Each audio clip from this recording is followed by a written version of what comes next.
DSC కానీ group 2 కానీ group 3 కానీ పకడ్బందీగా ఒకదానికొకటి ఇబ్బంది జరగకుండా ఒక ప్రణాళికబద్ధంగా పరీక్షలు నిర్వహిస్తుంటే ఇప్పుడు ఆశ్చర్యకరంగా పరీక్షలు వాయిదా వేయండి అని కొట్లాడుతున్నారు. ఇంతకాలం 10 ఏళ్ళు మనం కొట్లాడింది పరీక్షలు పెట్టండి, పరీక్షలు పెడతారా లేదా, మేము ముదిరిపోతున్నాం, బెండకాయ ముదిరిపోయిన పిల్లగానికి వయసు మీద పడ్డ దేనికి పనికి రాకుండా పోతాడని ఇంతకాలం కొట్లాడి ఇప్పుడంటూరు లేదు నువ్వు వాయిదా లేయని. డిఎస్సి నోటిఫికేషన్ 2 సంవత్సరాల కింద ఇచ్చిన నోటిఫికేషన్, 2 సంవత్సరాల నుంచి డిఎస్సి నోటిఫికేషన్ పరీక్షలు నిర్వహించకపోవడం వల్ల పిల్లలందరిలో అన్రెస్ట్ పేరుకుపోయింది. 2 ఏళ్ళ నుంచి వాళ్ళు డిఎస్సి కోసం ప్రిపేర్ అవుతున్నారు. ఇప్పుడు నేను డిఎస్సి ఫలానా డేట్ నాడు పెడతా అంటే లేదు మాకు చదువుకోవడానికి సమయం కాలేదు, దాన్ని కూడా కొంచెం వాయిదా అయ్యండి అంటారు. అరే రామ, 10 ఏళ్ళు నోటిఫికేషన్ రాలేదన్నారు, 2 ఏళ్ళ కింద డిఎస్సి నోటిఫికేషన్ వచ్చింది, 2 ఏళ్ళ నుంచి వాయిదాలు పడుతూనే వచ్చింది, ఈ 2 ఏళ్ళలో పిల్లలు చదువుకోలేదా? మళ్ళీ ఇప్పుడు వాయిదా వేస్తే అదనంగా చదువుకునేది మేమేం సిలబస్ మార్చలేదే, పరీక్ష విధానాన్ని మార్చలేదే మీరు నేర్చుకోవడానికి. అంటే కేవలం కొన్ని రాజకీయ శక్తులు, కొన్ని కోచింగ్ సెంటర్ల యజమానులు ఆన్ టైంలో పరీక్షలు అయిపోతే నష్టం జరిగేది రాజకీయ నిరుద్యోగులకు, ఎస్టాబ్లిష్ చేసుకున్న కోచింగ్ సెంటర్లకు. ఎందుకంటే ఏ పరీక్షలు ఆ పరీక్షలు అయిపోతే పిల్లలు ఈ ఉద్యోగం రాకపోతే వాడు ఇంకో దానికి వెళ్ళిపోతాడు ఆటోమేటిక్గా. ఊర్లో పోయి వ్యవసాయం చేసుకుంటాడు, ఇతర ఉద్యోగాలకు పోవాలనుకున్న వాళ్ళు ఇతర ఉద్యోగాలకు పోతారు. డిఎస్సి రాస్తే ఒకవేళ గవర్నమెంట్ టీచర్ ఉద్యోగం రాకపోతే ప్రైవేట్ స్కూల్లోనైనా జాయిన్ అవుతాడు. ఇతర బాధ్యతలు, ఇతర ఉద్యోగ ఉపాధి అవకాశాలు చూసుకుంటే నష్టపోయేది ఎవరయ్యా అంటే ఈ లక్షలాది మంది నిరుద్యోగుల ప్రాతిపదికన కోచింగ్ సెంటర్లు పెట్టుకున్న వాళ్ళకి నష్టం. కోచింగ్ సెంటర్ యజమాని ఆమరణ నిరాహార దీక్ష చేస్తా అంటారు పరీక్షలు వాయిదా వేయమని. నేను అడిగిన ఆయన హాల్ టికెట్ ఏముందో తీయరా, దేనికి రాసిండో పాపం మాట్లాడదామని. లేదు సార్, ఆయన కోచింగ్ సెంటర్ ఉంది, ఆయనకు 2 నెలలు పోస్ట్ పోన్ చేస్తే డిఎస్సి 100 కోట్లు లాభం వస్తుందంట, 2 నెలలు ఆయనకు 100 కోట్ల ఆదాయాన్ని మీరు దెబ్బతీసిరట అని ఒక్క ఆయన గురించే చెప్పారు. ఇంకొక ఆయన దీక్ష కూర్చున్నాడు. ఏందే ఆయన మన పార్టీలో ఉండే మనటి వరకు ఆయనేం పరీక్షలు రాస్తున్నాయనంటే నువ్వు పార్టీలో ఏం ఉద్యోగం ఇవ్వలేదంటే సార్ ఇప్పుడు నిన్ను గిల్లడమే ఆయన పైన అంటే అందుకే ఆయన దీక్ష కూర్చున్నాడు సార్ అన్నాడు. ఇంకో పిల్లగాడు కూర్చున్నాడు, గాంధీ హాస్పిటల్లో చేరాడు. అరే పాపం నాకు తెలిసినోడు ఆ పిల్లగానికి ఏమన్నా కానీ ఏం పరీక్ష రాస్తుండే, అవసరం అయితే స్పెషల్ కోచింగ్ అని ఇప్పిద్దామంటే ఆయన ఏం పరీక్ష రాస్తున్నాడు సార్, ఆయనకు లీడర్ చెప్పినట్టు నువ్వు చేస్తే బాగా పేరు వస్తుంది, నీకు నేను చూసుకుంటా పో అని. నిన్న మన 3 దీక్ష చేస్తే 3 గురించి వివరాలు తెప్పించినాను. ఆ 3లో ఏ ఒక్కడు కూడా ఏ పరీక్ష రాస్తలేడు. ఏ పరీక్షలు రాయనోడు, ఏ ఉద్యోగానికి పోటీ పడనోడు నిర్వహిస్తున్న పరీక్షల్ని వాయిదాలు వేయండి అని చెప్పి దీక్షలు చేస్తారు. ఇది ఒక విచిత్రమైన పరిస్థితి. అదేవిధంగా జాబ్ క్యాలెండర్ ప్రకారం జాబ్ క్యాలెండర్ రేపు అసెంబ్లీలో డిక్లేర్ చేస్తా అని చెప్పిన. ఇంతకుముందు 10 ఏళ్ళు ఏ పొజిషన్లో అయినా గ్రూప్ 4 కావచ్చు, గ్రూప్ 3 కావచ్చు, గ్రూప్ 2 కావచ్చు, గ్రూప్ 1 కావచ్చు, ఆర్ అదర్ డిఎస్సి కావచ్చు, పారామెడికల్ కావచ్చు, గురుకుల్ కావచ్చు, లేకపోతే పోలీస్ దాంట్లో ఎప్పుడు ఉద్యోగ నోటిఫికేషన్లు వస్తాయో ఎప్పుడు నియామకాలు జరుగుతాయో తెలియదు. ఎవ్రీ ఇయర్ మార్చి 31 లోపల అన్ని శాఖలలో ఉండే ఖాళీలను తెప్పించి జూన్ 2 లోపల నోటిఫికేషన్లు ఇచ్చి డిసెంబర్ 9 లోపల సంవత్సరం నుండే ఖాళీలను అన్ని భర్తీ చేయడానికి జాబ్ క్యాలెండర్ని తీసుకొస్తున్నాం, దాని చట్టబద్ధత చేస్తున్నాం. రాష్ట్రంలో ఏం జరుగుతుంది? ముఖ్యంగా నిరుద్యోగుల నిరసనలు ఆగుతలేవు, కొనసాగుతూనే ఉన్నాయి. అక్కడ ప్రభుత్వం నుంచి స్పందన లేదు. నిరుద్యోగుల వెనకాల కేటీఆర్, కేసీఆర్, హరీష్ రావు ఉన్నారంటారా? అంటే మీరు అన్నట్టు రాష్ట్రంలో ఏం జరుగుతుందనే దానికి మా అబ్జర్వేషన్లో అయితే 1 అడుగు ముందుకి 2 అడుగులు వెనకన్నట్టే ఉన్నది.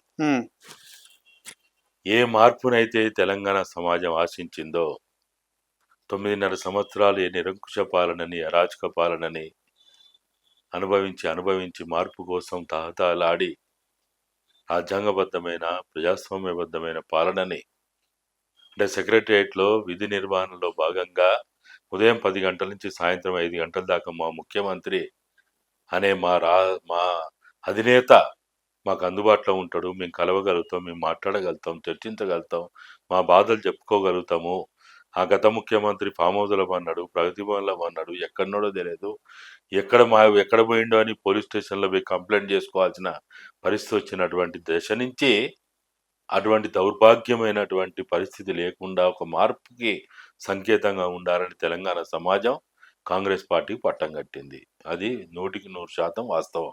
ఉమ్, 64 ఎమ్మెల్యే స్థానాలు గెలిపించుకొని ఒక సిపిఐ 65 మంది తోటి ఈ ప్రభుత్వాన్ని 5 సంవత్సరాలు సురక్షితంగా ప్రజల సంక్షేమంలో, ప్రజల అభివృద్ధిలో, ప్రజల యొక్క స అంటే ప్రజలంటే ప్రభుత్వ సంపదని కాపాడడంలో ముందుగా ఉండి ముందు వరుసలో ఉండి టాప్ ప్రయారిటీగా ఆదివాసీ ప్రాంతాలు, గిరిజన ప్రాంతాలు, మైదాన ప్రాంతాలు, పట్టణ ప్రాంతాలు, ఆ, ఆదివాసీ, గిరిజన, దళిత, బహుజన సామాజిక వర్గాల్ని అభివృద్ధి చేయాలనే ఒక కోరికతోటి, ఒక ఆశతోటి ఏ తెలంగాణ సమాజం అయితే సుమారు కొన్ని దశాబ్దాల తరబడి ఉద్యమాలు, పోరాటాలు చేసి సాధించుకున్న తెలంగాణలో ఉమ్, 9.5 ఏళ్ళు ఆశించిన ఫలితాలు రాలేదనే మార్పుకు సంకేతంగా కాంగ్రెస్ పార్టీ పట్టం కట్టిండ్రు.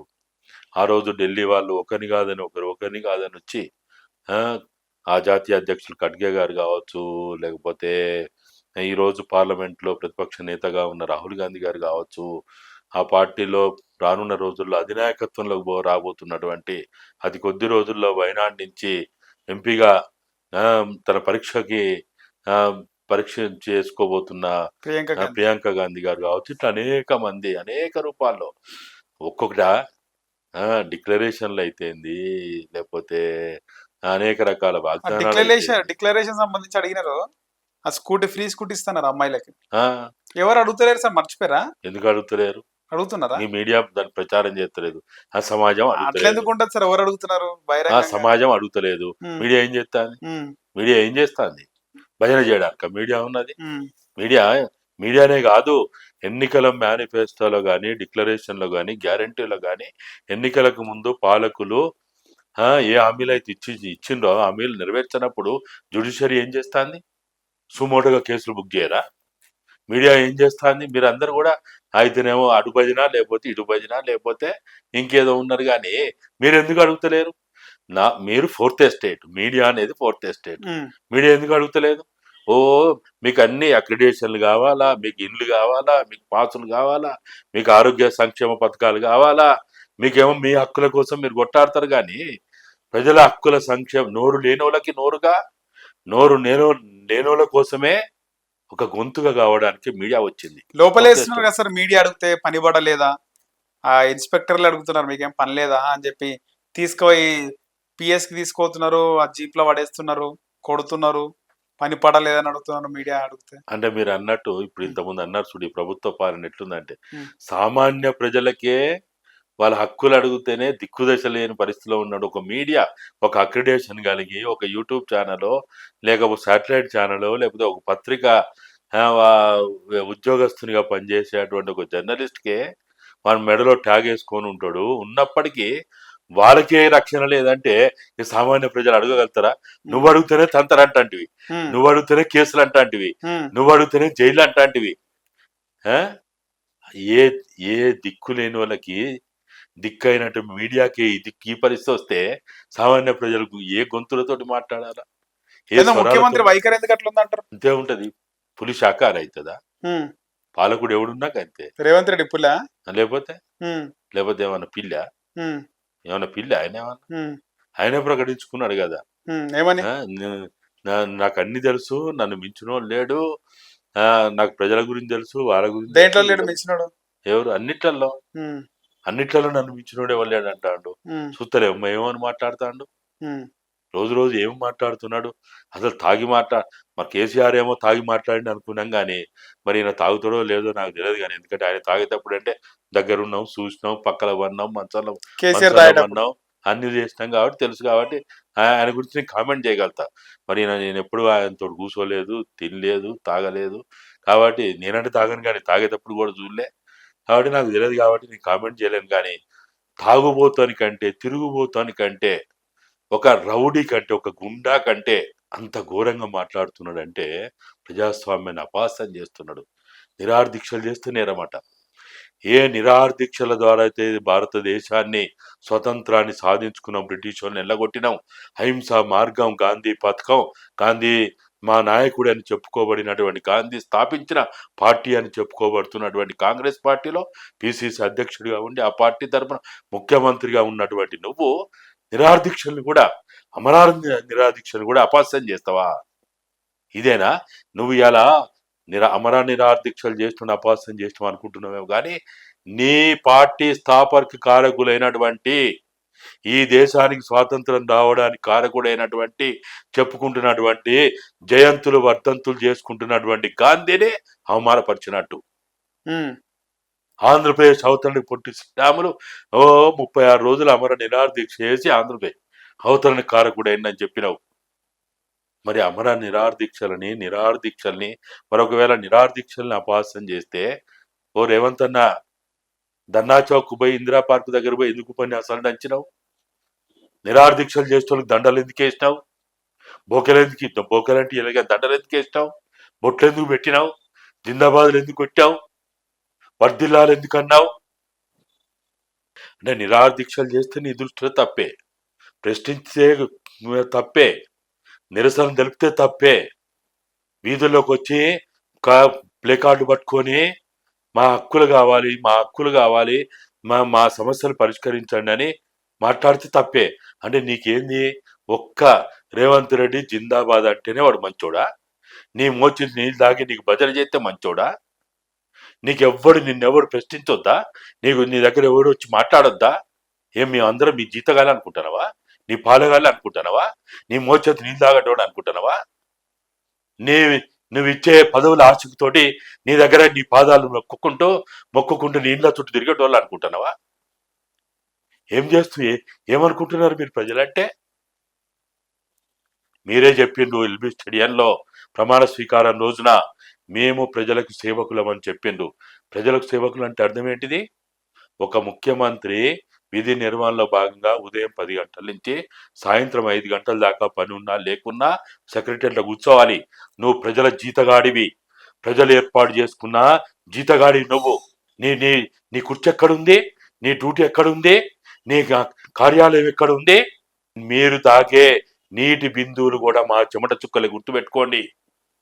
మా రెక్కలు ముక్కలు చేసుకొని మేము కట్టే ట్యాక్సుల ద్వారా మీరు ఒక్కొక్క మెతుకు తింటున్నారు, గుర్తుపెట్టుకోండి. మీరు తిరిగే వాహనాలు, మీ అనుకొచ్చే జామర్లు, మీ అనుకొచ్చే 100 కొద్ది కార్లు, మీ అనుకొచ్చే ఫైర్ ఇంజన్లు, మీ అనుకొచ్చే అంబులెన్స్లు ఎవరు అనుకుంటున్నారు? మీ జాగిరి అనుకుంటారా? మీ కుటుంబం కష్టం చేస్తే వచ్చింది అనుకుంటారా? మీ వంశం కష్టం చేస్తే వచ్చింది అనుకుంటారా? మా కష్టార్జితం గుర్తుపెట్టుకో రేవంత్ అన్న. ఇవాళ మీరు 4 కోట్ల తెలంగాణ ప్రజలకి గౌరవ ముఖ్యమంత్రి కాబట్టే మేము మీ గురించి మాట్లాడుతున్నాం. లేకపోతే మాకు మీరెవరు, మేమెవరము, మీరెక్కడా, మేమెక్కడా, మాకేం అవసరం?